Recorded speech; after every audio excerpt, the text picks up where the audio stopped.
दूर किसी समंदर के साथ एक जंगल में गार मौजूद थी। वो वहशतनाक लगती थी। वहाँ लोगों का कहना था भूत आबाद हैं। एक बच्चा नुयन लेकिन हमेशा वहाँ जाने का सोचा करता था। वो रोजाना झील में अपनी कश्ती पर बैठकर दूर से पहाड़ को देखा करता था। एक दिन मैं जरूर गार में जाऊंगा।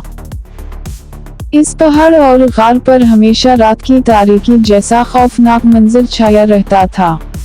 कोई भी वहाँ जाने की कोशिश नहीं करता था। एक रात नुयन ने ख्वाब में खुद को गार के अंदर देखा।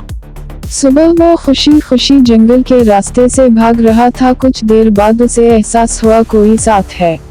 अगले दिन नुयन फिर से उसी जंगली रास्ते में जाता है तो वो काले कपड़ों वाला इंसान इससे बातें करता है और उनकी दोस्ती हो जाती है। नुयन इससे कहता है कि उसे पहाड़ वाली गार में जाना है क्योंकि इसको भूत देखने का शौक है। वो आदमी हंसता है और नुयन को एक काले गुप्त अंधेरे में गार के एक तरफ ले जाता है और नुयन से बहुत सारी बातें करता है और उसे घर वालों को उसके बारे में बताने से मना करता है। वहाँ नुयन को अंधेरे के सिवा कुछ नजर नहीं आता। नुयन इस पूछता है कि वो कौन है लेकिन वो चुप रहता है और नुयन को उसी तरह अंधेरे से ही उसके घर पहुंचा देता है। नुयन अगले दिन फिर खुद ही जंगल के रास्ते इस गार और काले कोट वाले को ढूंढने चल पड़ता है। चलते चलते उसे एक काला शेर नुमा जानवर नजर आता है लेकिन नुयन इससे डरता नहीं और उससे अपने दोस्त का पूछता है। वो शेर नुयन को आगे जाने से मना करता है कि वहाँ खतरनाक मखलूक रहती है, वहाँ मत जाओ, तुम्हें वो मार देंगे, तुम बचे हो, वापस जाओ। लेकिन नुयन बना डरे आगे बढ़ता है। अचानक जंगली झाड़ियों से एक साया जाहिर होता है और नुयन से पूछता है वो यहाँ क्यों आया है, किसकी तलाश में है। नुयन अपने दोस्त का पूछता है। वो साया कहता है घर जाओ, वो तुम्हें खुद ही मिलने आएगा। वो साया नुयन को उसके घर पहुंचा देता है। अगले दिन स्कूल से बाहर नुयन का काले कोट वाला दोस्त इससे मिलने आता है लेकिन दिलचस्प बात ये होती है कि वो सिर्फ नुयन को नजर आता है। वो नुयन से बात करता है और उसको जंगल जाने से मना करता है लेकिन नुयन उसके पीछे जाने का फैसला करता है। अगले दिन नुयन सबसे छुपकर झील की दूसरी तरफ जंगल वाले रास्ते से अपना सफर शुरू करता है। वो अपने बैग में जरूरी सामान भी साथ रखता है जैसे कपड़े और खाने का सामान।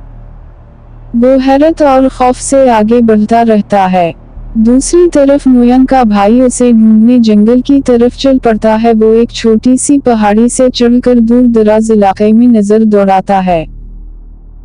चलते चलते शाम हो जाती है। अचानक एक खौफनाक तूफान आता है जो सब कुछ उठाकर दूर फेंक रहा था जिससे नुयन का भाई डरकर जंगल से वापस भागने की कोशिश करता है और नुयन के लिए परेशान होकर खौफ से जंगल को देखता है।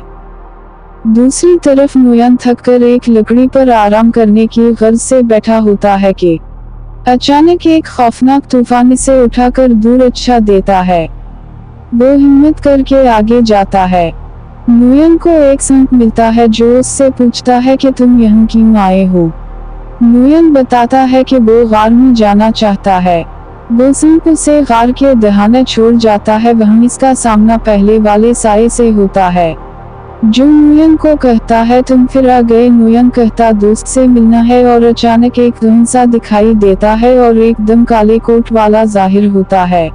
वो नुयन से कहता है हम ही हूँ वो साया, यहाँ ये देखो, जो चीज पसंद आए उठा लो। नुयन कैंडी उठाता है। नुयन को एक कोने में बड़ा सा संदूक नजर आता है। वो अपने दोस्त से कहता है कि ये मैं घर ले जाऊं।